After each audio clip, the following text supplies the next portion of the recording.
അവർക്ക് ഇന്റേണലി കുറേ ബ്ലോക്കേജുകൾ, കുറേ പ്രശ്നങ്ങൾ. അപ്പം എനിക്ക് മനസ്സിലായി അവർക്ക് തുടങ്ങേണ്ടത് ലോ ഓഫ് അട്രാക്ഷൻ എന്നല്ല. അപ്പം അതുകൊണ്ടാണ് പല ആൾക്കാർക്കും ഇതൊന്നും നടക്കാത്തത്. അപ്പം ആദ്യം ആ ഒരു ലെവലിൽ തുടങ്ങുകയാണെങ്കിൽ ഇൻഷാ അല്ലാഹ് എല്ലാം ശരിയാവും. എല്ലാവർക്കും റിസൾട്ട് ചിലപ്പോൾ കിട്ടിയെന്ന് വരില്ല, പക്ഷെ കിട്ടിക്കഴിഞ്ഞാൽ അത് നിങ്ങൾക്ക് തരുന്നൊരു കോൺഫിഡൻസ് ബൂസ്റ്റ്, നിങ്ങളുടെ ഒരു ബിലീഫ്. കാരണം ഇന്നത്തെ കാലത്ത് റിലേഷൻഷിപ്പുകൾ കോംപ്ലിക്കേറ്റഡ് ആണെന്ന് ഞാൻ പറഞ്ഞ അംഗീകരിക്കും. കോംപ്ലിക്കേറ്റഡ് ആണല്ലോ.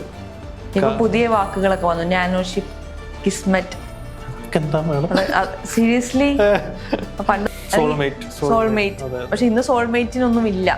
സോൾമേറ്റ് ഉണ്ട്, ഇല്ലെന്നല്ല, പക്ഷെ റിലേഷൻഷിപ്പ് കുറച്ചുകൂടി കോംപ്ലിക്കേറ്റഡ്, ഹാർഡായി മാറി. ടോക്സിസിറ്റി, ആളുകളൊക്കെ ടോക്സിക് ആണ്. അങ്ങനെ ഭയങ്കര ടോക്സിക് ആണ് സമയത്ത് നിങ്ങൾ നിങ്ങളുടെ ബൗണ്ടറീസ് ശക്തമായി മനസ്സിലാക്കണം. നോ പറയേണ്ട സമയത്ത് നോ പറയണം. പരമാത്മാവ് എന്നൊക്കെ പറയുന്നത് പരമാത്മാവിന്റെയും മുകളിലാണ്. റെയിൽവേ സ്റ്റേഷനിൽ പോകുമ്പോണ്ട് എത്രയോ കാലമായിട്ട് കാണാതെ മൂപ്പരുണ്ട് നിന്റെ മുന്നിൽ വടി കൊലക്കുന്നു. ഇവനെ കാണല്ലോ എനിക്കിങ്ങനെ വാക്കുകളൊന്നും വരുന്നില്ല. ഓൻ വിചാരിക്കുന്നത് ഓനെ കണ്ട സന്തോഷം കൊണ്ട് എനിക്ക് വാക്കുകൾ വരാത്തതാണെന്നാണെങ്കിൽ ഞാൻ വിചാരിക്കുന്ന പടച്ചോൻ ഈ സംഭവം ശരിയാണല്ലോ എന്ന് വെച്ചാൽ എന്താ മോനെ പറയുന്നത്. ഞാൻ എൻ്റെ ഗേൾ ഫ്രണ്ടിനെ കണ്ടത്, ഞാൻ പറഞ്ഞത് ഞാൻ ഓളെ ഇനി എക്സ് ഗേൾ ഫ്രണ്ടാണ്, അവൾ കുറേ ആരും കണ്ടില്ല. ഞാൻ പറഞ്ഞ ഓളല്ലല്ലോ ഞാൻ ആരോട് ആലോചിക്കാൻ പറഞ്ഞത്. അപ്പോഴാണ് സംഭവം. അപ്പൊ എനിക്ക് മനസ്സിലായി സംഭവം ഇത് വിടലല്ല. അപ്പൊ മനസ്സിലാക്കുക എന്താ വെച്ചിട്ടുണ്ടെങ്കിൽ ഓപ്പർച്യൂണിറ്റീസ് വരും. ഇപ്പൊ എവിടെ പോയിട്ടുണ്ടെങ്കിൽ നമുക്ക് മുടക്കങ്ങൾ, ഇപ്പൊ ഒരു പരിപാടി അവിടെ പോയി അവിടെയും മുടക്കും, വേറൊരു സ്ഥലത്ത് പോയി അവിടെയും മുടക്കും, എവിടെ പരിപാടി അവതരിപ്പിച്ചാലും മുടക്കം എന്ന ലേബലിൽ നിന്ന് നമ്മൾ പോയിട്ടുണ്ടെങ്കിൽ ഒരുപാട് കാര്യങ്ങൾ ശരിയാവുന്ന തുടങ്ങി. അവിടെ നിന്ന് കുറച്ച് കോൺടാക്ട്സ് കിട്ടുന്നു, കണക്ഷൻ കിട്ടുന്നു. അപ്പൊ ആ ഒരു കണക്റ്റഡ് ഇവന്റ്സ് പലതായിട്ട് നടക്കുന്നു. ഇപ്പൊ ഒന്നും വേണ്ട, അപ്പം നിങ്ങൾ സ്ഥിരമായിട്ട് പോകുന്ന സൂപ്പർ മാർക്കറ്റോ എവിടെ ആയിക്കോട്ടെ, അവിടെ പോകുമ്പോൾ എത്രയോ പ്രാവശ്യം നിങ്ങൾ ഈ ഒരു സംഭവത്തിന്റെ മുന്നേ പാസ് ചെയ്ത് പോയിട്ടുണ്ടാവും. നിങ്ങൾക്ക് കിട്ടേണ്ട ഒരു ഐഡിയന്റെ മുന്നിലൂടെ പാസ് ചെയ്ത് പോയിട്ടുണ്ടാവും. നിങ്ങൾ സ്ട്രൈക്ക് ആവാൻ പോകുന്നില്ല. പക്ഷെ എന്നാണോ നിങ്ങളതൊരു അലൈൻമെന്റിൽ എത്തുന്നത് ആ സാധനം നിങ്ങളെ കണ്ണിന് മുന്നിൽ ഇങ്ങനെ വരും. എനിക്ക് തന്നെ അനുഭവം കൊണ്ട് പറയുക. അപ്പോൾ അപ്പോഴാണ് കണ്ട ഒരു സംഭവം ശരിയാണ്. എത്രയോ അനുഭവങ്ങൾ അങ്ങനെ നമ്മളൊക്കെ പറഞ്ഞ കുട്ടികൾ പറഞ്ഞ അല്ല. നമ്മള് എന്താ പറയാ, ഒരു എക്സാമ്പിളായിട്ട് ഞാൻ സാധാരണ പറഞ്ഞു കൊടുക്കല്ലേ, ഇതിപ്പോൾ ലോ ഓഫ് അട്രാക്ഷൻ്റെ ഒരു എന്താ പറയുക ഒരു ട്രെയിലർ, അത് ഒരു സംഭവം. കാരണം അത് മെയിനായിട്ട് ഇനി വേണ്ട വിശ്വാസം വേണം. ഞാൻ എന്ത് ചെയ്ത്, കാരണം ഞാനൊരു വല്ലാത്തൊരു സ്റ്റേജിൽ എത്തിയിട്ടാണ് ഈ ലോ ഓഫ് അട്രാക്ഷനിലേക്ക് എത്തുന്നത്. കാരണം നമ്മുടെ ബിസിനസ് ഒക്കെ ഡൗൺ ആയി, കാരണം സ്പിരിച്വാലിറ്റിയിലായിപ്പോയി. സ്പിരിച്വാലിറ്റി വല്ലാണ്ട് കൂടിയ ഭയങ്കര പ്രശ്നമാണ്. കാരണം നമ്മളെല്ലാം ലെറ്റിംഗോ ആയി പോകും. പൈസയും ലെറ്റിംഗോ ആയി പോയി. എല്ലാ ആ ഒരു ഫേസിലെത്തും. അങ്ങനെയാണ് പിന്നെ ലോ ഓഫ് അട്രാക്ഷനിലേക്ക് പോകുന്നത്. അങ്ങനെ ഞാൻ ഫസ്റ്റ് തന്നെ വെച്ചിട്ടുണ്ടെങ്കിൽ നമ്മൾ എൻ്റെ കൂടെ പണ്ട് പഠിച്ച ഒരു ഏതെങ്കിലും, കാരണം ഇപ്പോൾ കാണാത്തൊരു വ്യക്തിനെ ഒന്ന് മനസ്സിൽ വിഷ്വലൈസ് ഒക്കെ ചെയ്ത് ഇവനൊന്ന് കാണണം, ഇത് സംഭവം വർക്കിംഗ് ആണോ നമുക്ക് അറിയണ്ടേ. അങ്ങനെ നിന്ന് ഒരു ദിവസം ഞാൻ 2-3 ദിവസം ചെയ്ത് അതോടെ ഒഴിവാക്കി. പിന്നെ ഒരു ദിവസം കാലിക്കറ്റ് റെയിൽവേ സ്റ്റേഷനിലേക്ക് പോവുക. റെയിൽവേ സ്റ്റേഷനിൽ പോകുമ്പോണ്ട് എത്രയോ കാലമായിട്ട് കാണാതെ മൂപ്പരുണ്ട് നിന്റെ മുന്നിൽ വടി കൊലക്കുന്നു. ഇവനെ കാണല്ലോ എനിക്കിങ്ങനെ വാക്കുകളൊന്നും വരുന്നില്ല. ഓൻ വിചാരിക്കുന്നത് ഓനെ കണ്ട സന്തോഷം കൊണ്ട് എനിക്ക് വാക്കുകൾ വരാത്തതാണെന്നാണെങ്കിൽ ഞാൻ വിചാരിക്കുന്നത് പടച്ചോൻ ഈ സംഭവം ശരിയാണല്ലോ എന്നുള്ള മൈൻഡിലാണ് ഞാൻ. കാരണം പിന്നെ അത് കൺഫേം ആണ്. കാരണം ഇതിൽ സയൻസ് ഒന്നും ഇല്ല പറയുള്ളൂ, ഇത് ഞങ്ങൾ എക്സ്പെരിമെന്റിങ് തന്നെയാണ്. നമ്മൾ വീണ്ടും പലതും. അപ്പോൾ ഞാൻ ആ സമയത്ത് എന്നെ വർക്ക് ചെയ്യുന്ന ഒരു പയ്യുണ്ട്, ഫാസിൽ എന്ന പേര്. അപ്പോൾ അവനോട് ഞാൻ പറഞ്ഞു, എടാ ഈ ഒരു മഞ്ഞ കാറിട്ട് ആലോചിക്കണം, മഞ്ഞ കാറ്, യെല്ലോ കാറിട്ട് ആലോചിക്കണം. അപ്പോൾ അത് നീ എവിടെയെങ്കിലും പെട്ടെന്ന് കണ്ടുപിട്ടുകയാണെങ്കിൽ എന്നോട് പറയാൻ കേട്ടോ. ഓനെന്നല്ല, ഓൺ എഞ്ചിനീയറിംഗിന്റെ ഡ്രോയിങ് വരച്ചിറക്കുന്ന മനുഷ്യനാണ്. അവൻ ഇതായിട്ടൊരു ബന്ധമില്ല. ഞാൻ പറഞ്ഞിട്ടില്ല, ഞാൻ പറഞ്ഞത് 2-3 ദിവസം ഒന്ന് വിഷ്വലൈസ് ചെയ്യണം, നീ കാണാണെന്ന് പറയണം തൊട്ടോ. അങ്ങനെ അവൻ പോയി. 3-4 ദിവസം കഴിഞ്ഞ് കുറച്ച് നേരം പെണ്ണോ പറയും ഭയങ്കര സംഭവമാണുള്ളത്. എന്നുവെച്ചാൽ എന്താ മോനെ പറയുന്നത്, ഞാൻ എൻ്റെ ഗേൾ ഫ്രണ്ടിനെ കണ്ടത്. ഞാൻ പറഞ്ഞത് ഞാൻ ഓളെ ഇനി എക്സ് ഗേൾ ഫ്രണ്ടാണ്, അവൾ കുറേ ആരും കണ്ടില്ല. ഞാൻ പറഞ്ഞ ഓളല്ലല്ലോ ഞാൻ ആരോട് ആലോചിക്കാൻ പറഞ്ഞത്. അപ്പോഴാണ് സംഭവം. അപ്പൊ എനിക്ക് മനസ്സിലായി സംഭവം ഇത് വിടലല്ല, ഇതിലെന്തൊക്കെയോ ഉണ്ട്. അങ്ങനെ പിന്നെ അത് നമ്മൾ കോൺസ്റ്റന്റ് ആയിട്ട് പ്രാക്ടീസ് ചെയ്യണം. പ്രാക്ടീസ് ഒരു 6 മാസം ജഗാവോ. കാരണം എൻ്റെ സ്ഥിതി നെഗറ്റീവ് ലെവലിലായിരുന്നു. അപ്പോൾ അവിടെ ഭയങ്കര പ്രാക്ടീസ് ചെയ്തതിന് ശേഷമാണ് പിന്നെ നമുക്ക് ആ ഒരു പ്രോജക്ട്സ് വരുന്നത്, മറ്റേ രീതിയിലേക്ക് വരുന്നത്. അപ്പൊ എനിക്ക് മനസ്സിലായി സംഭവം വർക്കിംഗ് ആണ്. പക്ഷെ അത് ആ സമയത്തും ഇങ്ങനെയാണ് പല ഐഡിയാസ് ഇപ്പൊ പലതും വരും. അപ്പൊ ആ സ്പിരിച്വൽ ലീഗുന്ന സംഭവമൊക്കെ അങ്ങനെയാണ് വരുന്നത്. പലതരം സമയത്തും എന്തോ ഒരു സംഭവം എന്നെ പുഷ് ചെയ്യുന്നുണ്ട് സ്പിരിച്വൽ ലീഗ്. അപ്പൊ എന്തിനാ വലിയ കാര്യമൊന്നുമില്ല, പക്ഷെ ചെയ്യണ ഒരു പുഷ് വരുന്നത്. അപ്പോൾ തന്നെ അതൊക്കെ തന്നെ നമ്മളെങ്ങനെ അലൈൻ ചെയ്യാണ്. നമുക്കറിയില്ല ഇത് സക്സസ് ആവും എന്താണെന്ന്. പക്ഷെ നമ്മളത് നമുക്ക് വരുന്ന ഇൻഡ്യൂഷൻസ് അല്ലെങ്കിൽ നമുക്ക് വരുന്ന ആ ഒരു ബിലീഫിൽ വിശ്വസിക്കുന്നു, പ്രൊസീഡ് ചെയ്യുന്നു. പിന്നെ ആയിരിക്കും ചിലപ്പം ഒരു റിസൾട്ട്. കാരണം ആ സമയത്ത് സത്യം പറഞ്ഞതിൻ്റെ ഒരു അവസാനം ഒന്നും നമുക്ക് കാണാൻ പറ്റുന്നില്ല. ഒരു ലീപ്പ് ഓഫ് ഫെയ്ത്ത് തന്നെയാണത്. നിങ്ങളെടുത്ത് ചാടണം. അതെ, നിങ്ങളെ ഇൻഡ്യൂഷനിൽ വിശ്വസിച്ച് നിങ്ങളത് ചാടുന്ന സമയത്താണ് ആ ഒരു റിസൾട്ട് വരിക. അപ്പം അങ്ങനെ ഒരുപാട് വേണം. അത് വെച്ചിട്ട് ഞാൻ ഇപ്പോൾ പലപ്പോഴും ഞാൻ പലപ്പോഴും ക്ലാസ് എടുക്കുന്ന സമയത്ത് ഞാൻ ഈ ഒരു ഇവൻ്റാണ് പറയാം. നിങ്ങളിതുപോലെ അപ്പോൾ ഇവർ ഭയങ്കരമായി എന്നെ വിളിച്ച് പറയാറുണ്ട്, ഞാൻ എന്നെ പണ്ട് പഠിപ്പിച്ച സാറിനെ കണ്ടു. ആ രീതിയിലൊക്കെ ഒരുപാട് ആൾക്കാർ ഇങ്ങനെ കണ്ട്. കാരണം ഇവർക്ക് തന്നെ ഈ ഒരു സംഭവം ഉണ്ടാകുന്ന സമയത്ത് അവർക്ക് ഓരോ മനസ്സിലെ ബിലീഫ് ഉണ്ടാവുകയാണ്. കാരണം പണ്ട് ചക്ക വീണ് മുതൽ ചത്ത് എന്നുള്ള രീതിയിൽ. കാരണം നമ്മൾ തന്നെ ഏതെങ്കിലും സിനിമ ആലോചിക്കുന്നു, വീട്ടിലെത്തി റിമോട്ട് തുറക്കുന്ന സമയത്ത് സ്വാഭാവികമായിട്ട് സിനിമ അതവിടെ വിട്ടു. പക്ഷെ ഇങ്ങനെയല്ല. ഈ സമയം നമ്മളൊരു ക്രിയേറ്ററാണ്. ഇത്രയും ആൾക്കാരുണ്ടായിട്ട് നമ്മൾ ഒരാളെ സെലക്ട് ചെയ്തിട്ട് അവരെ നമ്മൾ കാണണം. അതൊരു ചാലഞ്ചിങ്. പക്ഷെ അങ്ങനെ ഉണ്ടാകുന്ന സമയത്ത് അതിനെ ഒരുപാട്. കാരണം പിന്നെയും ഒരു പയ്യുണ്ടായിരുന്നു, ഇത്രയും ഫുൾ നല്ല കൂൾ മനുഷ്യനാണ്. അങ്ങനെ സമ്മതിക്കാനും ഭയങ്കര ബുദ്ധിമുട്ടാണ്. അൽപുച്ഛം മനുഷ്യനാണ്. നമ്മളെ ഭയങ്കര കമ്പനിയാ.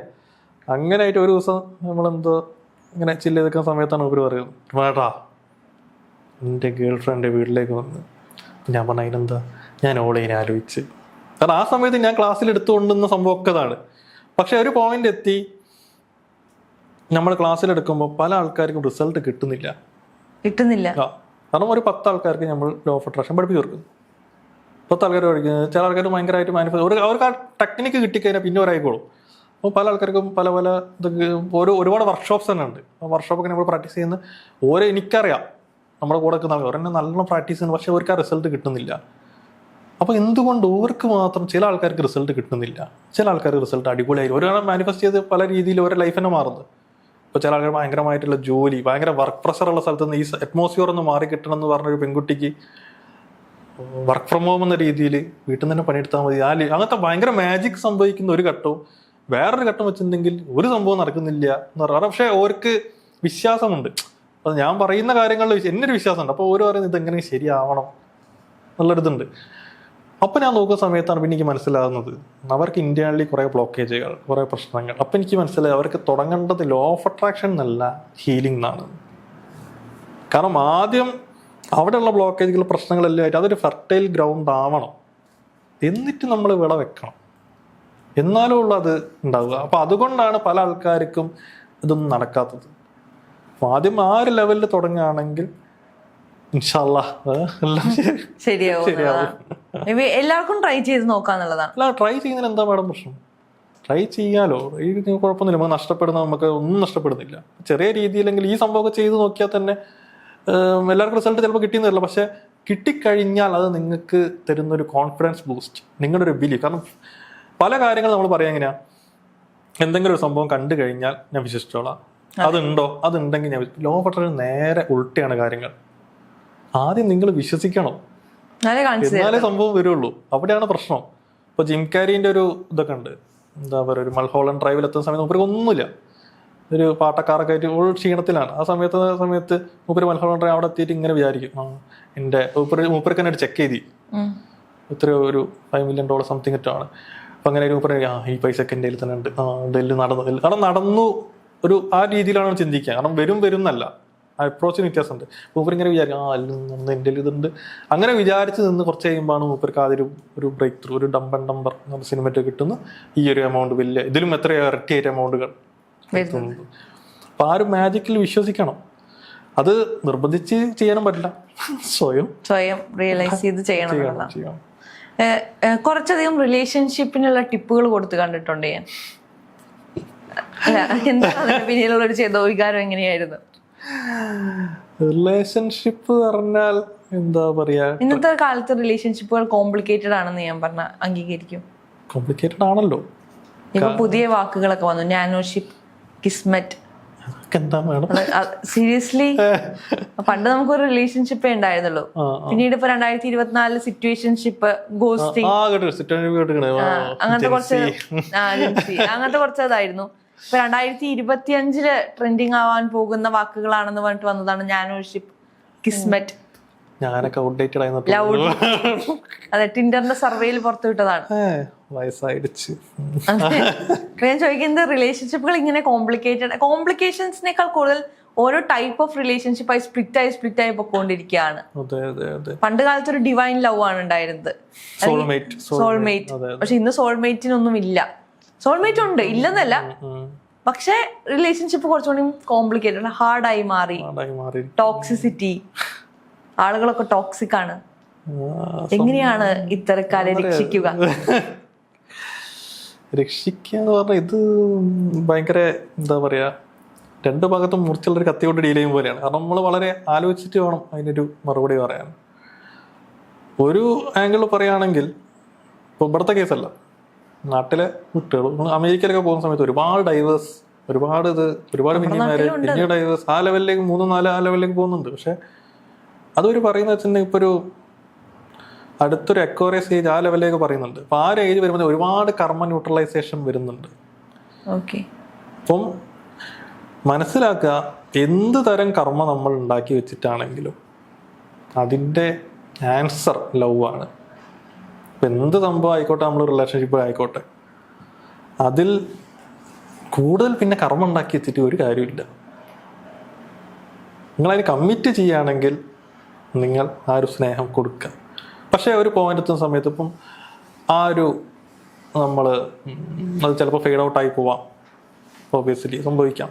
പക്ഷെ അങ്ങനെ ആവുന്ന സമയത്ത് അത് മനസ്സിലാക്കിയിട്ട് കൂടുതൽ നമ്മുടെ കയ്യിൽ നിന്ന് ഒരു ഫോഴ്സ് എടുത്തുകൊണ്ട് വേണം അത് ചെയ്യാൻ. പക്ഷെ അത് വെച്ചിട്ട് ഒരു ടോക്സിക് റിലേഷൻഷിപ്പിൽ നിൽക്കാനുള്ളൊരു പെർമിഷൻ, അതാണ് ഞാൻ പറഞ്ഞത്, ഇത് ഇരുതല മുറിച്ചുള്ളത്. അത് അങ്ങോട്ട് അങ്ങനെ പറയാനും പറ്റൂല, അതും പ്രശ്നം. അപ്പം അങ്ങനെ ഭയങ്കര ടോക്സിക് ആയ സമയത്ത് നിങ്ങൾ നിങ്ങളുടെ ബൗണ്ടറീസ് ശക്തമായി മനസ്സിലാക്കണം. നോ പറയേണ്ട സമയത്ത് നോ പറയണം, മനസ്സിലായി? അപ്പോൾ ആ ഒരു ബാലൻസ് കണ്ടെത്തണം. ഇപ്പോൾ സ്പിരിച്വാലിറ്റീൻ്റെ കേസും എനിക്ക് പണ്ട് സംഭവിച്ചതാണ്. കാരണം വല്ലാണ്ട് സ്പിരിച്വൽ ആകുന്ന സമയത്ത് മെറ്റീരിയലിസ്റ്റിക്കലി പോയി. അപ്പോൾ അതിനൊരു ബാലൻസ് കണ്ടെത്തി. ഇപ്പോൾ ലോ ഓഫ് അട്രാക്ഷൻ ഉണ്ട്, സ്പിരിച്വാലിറ്റിയും ആ ഒരു ബാലൻസ് റിലേഷൻഷിപ്പിൻ്റെ കേസിൽ അത് തന്നെയാണ്. ആ ബാലൻസ് കണ്ടെത്തുന്നതാണ് ഈ ഒരു ജനറേഷൻ. പണ്ടത്തെ കാലം പോലെയല്ല. പണ്ടത്തെ കാലത്ത് സ്പിരിച്വാലിറ്റി പറഞ്ഞാൽ നമുക്ക് ഈ എന്താ പറയാ, ഹിമാലയത്തിലൊക്കെ പോയിട്ട് അങ്ങനെ എന്ത് വേണം ചെയ്യാം. പക്ഷെ ഇപ്പോഴത്തെ കാലത്ത് സ്പിരിച്വാലിറ്റി ഫോളോ ചെയ്യണമെങ്കിൽ അത്യാവശ്യം ബാങ്ക് ബാലൻസ് വേണം, അല്ലെങ്കിൽ പാടാണ്, സത്യാവസ്ഥയാണത്. അപ്പം അത് മെറ്റീരിയലിസ്റ്റിക് ആവണമെന്നും അല്ല. അപ്പം ആ ഒരു ബാലൻസിലാണ് സത്യം പറഞ്ഞാൽ മെയിൻ. അത് ബാലൻസ് ചെയ്യുക, കൂടുതൽ കർമ്മം ഉണ്ടാക്കാണ്ടൊക്കെ ഉള്ള സമയം. കാരണം ഒരാളെ നമ്മൾ ബുദ്ധിമുട്ടിക്കാണ്ടൊക്കെ ഉറപ്പിക്കാണ്ടൊക്കെ അങ്ങനെ ചെയ്യാതെ തന്നെ ഒരുപാട് നമ്മളിപ്പോൾ ഇത്തരത്തിലുള്ള റിലേഷൻഷിപ്പിൽ പെട്ടുപോയി, പിന്നെ നമ്മൾ എങ്ങനെയായിരുന്നു ഊരി വരുന്നത്? ഞാൻ പറഞ്ഞില്ലേ, ആ ഒരു ബൗണ്ടറീസ് നിങ്ങൾ ഉണ്ടാക്കുന്നവരെ നിങ്ങൾക്ക് ഊരാൻ പറ്റൂല. അത് വലിയൊരു ലെസൺ തന്നെയാണ്. കാരണം എത്രയോ നമ്മൾ ആൾക്കാർ അങ്ങനെ പെൺകുട്ടികളൊക്കെ അങ്ങനെ കണ്ടിട്ടുണ്ട്, വളരെ വീക്കാണ്. പക്ഷെ ആ ഒരു ഫേസ് ഒക്കെ കഴിഞ്ഞ് പിന്നെ ആ പെൺകുട്ടിനെ കാണുന്ന സമയത്ത് അവർ വേറൊരാളായിട്ടുണ്ടാവും. അവർ ഭയങ്കര സ്ട്രോങ്. കാരണം വെച്ചാൽ അത് ഭയങ്കരമായൊരു കർമ്മിക് ലെസൺ തന്നെ. അതിലൊരു പഠിച്ച് ഇനി തല താഴ്ത്തണ്ട, അങ്ങനെ ഒന്നാ ശക്തമായ ബോർഡർ തന്നെ. ഒരു ഭയങ്കര ടോക്സിക് ആവില്ല, ഓർക്ക് ഓരോ സമാധാനം, ശാന്തി, ബേസിക്കലി എല്ലാവർക്കും വേണ്ടത്. അപ്പൊ അത് നിങ്ങളെ ഒരു പ്രാവശ്യം 2 പ്രാവശ്യമൊക്കെ ആയിട്ട് പിന്നെ അങ്ങോട്ട് സിങ്ക് ആവുന്നില്ലെങ്കിൽ നിങ്ങൾ പോരുന്നില്ലേ നല്ലത്? പിന്നെയും കടിച്ചു തൂങ്ങിട്ട് എന്താ കാര്യം? ഇപ്പൊ നമ്മളെ ഈ സോൾമേറ്റ്, അതുപോലെ ഈ ട്വിൻ ഫ്ലെയിം, ഞാൻ ഈ ട്വിൻ ഫ്ലെയിം എന്നുള്ള വാക്ക് ആദ്യമായിട്ടാണ് ചേട്ടന്റെ വീഡിയോയിലാണ് ഞാനത് കേൾക്കുന്നത്. എന്താണ് ശരിക്കും ഈ ട്വിൻ ഫ്ലെയിം? ട്വിൻ ഫ്ലെയിം എന്ന് പറഞ്ഞാൽ സത്യം പറഞ്ഞാൽ ഒരുപാട് ലിമിറ്റേഷൻസ് ഉള്ള കാര്യം. കാരണം വെച്ചിട്ടുണ്ടെങ്കിൽ അത് ഒരു സോള് 2 സ്പ്ലിറ്റ് ആവുന്ന രീതിയിലാണ് ഒരു കൺസെപ്റ്റ്. ഒരേ ക്യാരക്ടേഴ്സ് ഉള്ള 2 സോൾ. പക്ഷെ സോൾ ഒരിക്കലും സ്പ്ലിറ്റ് ആവില്ല. ഒരു ഇൻഡിവിജ്വൽ സോൾ. കാരണം നമ്മൾ വരുന്ന ഗ്രൂപ്പ് സോൾ എന്ന ലെവലിലാണ്, ഒരുപാട് എവല്യൂഷൻ കഴിഞ്ഞിട്ട് വരുന്നതാണ്. അത് കഴിഞ്ഞ് നമ്മളൊരു ഇൻഡിവിജ്വലൈസ് സോൾ പിന്നെ സ്പ്ലിറ്റിംഗ് സംഭവിക്കാനുള്ള സ്ഥലം എന്ന് പറഞ്ഞാൽ ഒന്നത് നമ്മൾ ഏറ്റവും ഫസ്റ്റ് നമ്മൾ ഉണ്ടാകും. അവിടേക്ക് നമുക്കൊരു ആക്സസോ എന്താ സംഭവിക്കുന്നൊന്നും നമുക്കറിയില്ല. പക്ഷെ ഞാൻ നോക്കുന്ന സമയത്ത് അവിടെ നമ്മളൊരു ഡിവൈൻ സ്പാർക്ക് എന്നാണ് പറയുക. അവിടെയാണ് സത്യം പറഞ്ഞാൽ തത്വമസി ആ ലെവലിൽ അത്രയും പ്യൂരിറ്റി ഉള്ള ഒരു സാധനം. കാരണം സോൾ എന്നല്ല, അത് അത്രയും പ്യൂരിറ്റി ഉള്ള ഒരു സംഭവമാണ് അവിടെ. നമ്മുടെ ഉള്ളിൽ ഭയങ്കരമായിട്ടുള്ള ദൈവികത എന്ന് പറയും. പരമാത്മാവ് എന്നൊക്കെ പറയുന്നത് പരമാത്മാവിന്റെയും മുകളിലാണ്. കാരണം അതിന്റെ ഒരു ഫോർമേഷൻ വെച്ചിട്ടുണ്ടെങ്കിൽ നമ്മുടെ മുകളിൽ സോളിന്റെ മുകളിൽ ഉന്നതാത്മാവിന്റെ മുകളിൽ ഡിവൈൻ സ്പാർക്ക്, പരമാത്മാവ് തന്നെയല്ലേ? ഡിവൈൻ സ്പാർക്ക് എന്ന് പറയാം. അതിന്റെ ഏറ്റവും മുകളിലാണ് ഗോഡ്, ആ ലെവലിൽ തന്നെ പറയാം. മാഡമാണ് ശരി, മാഡം പറഞ്ഞാണ് ശരി. അത് ഞങ്ങള് മെയിനായിട്ട് ഇംഗ്ലീഷ് ടേംസ് യൂസ് ചെയ്യുന്നോണ്ട് പെട്ടെന്ന് ഒരു കൺഫ്യൂഷൻ. അപ്പോൾ ഡിവൈൻ സ്പാർക്ക് എന്നാണ് പറയാ.